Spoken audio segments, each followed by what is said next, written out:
อย่าบอกมันเจ็บใจอะ บอแบบความหมายว่าเขาเราแหละมาได้ไม่ใช่นะบอพูดนั่นนะ ผู้ใด พูดจะบอกมาอะไรแบบมึงเราแหละตัวเท้าคนละแหละคนจะ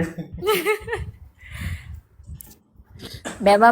มันใจง่ายนะมันดื่มนะมันดื่ม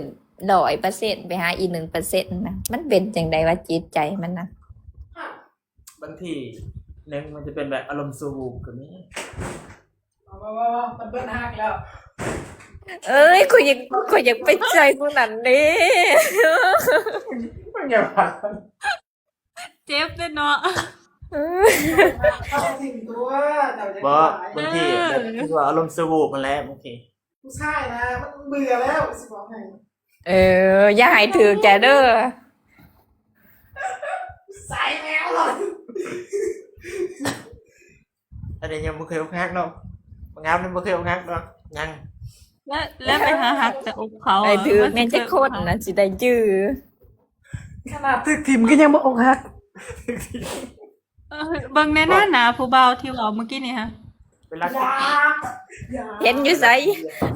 อย่าให้เห็นเด้อเฮ้ยไสหะ ขอร้องอย่า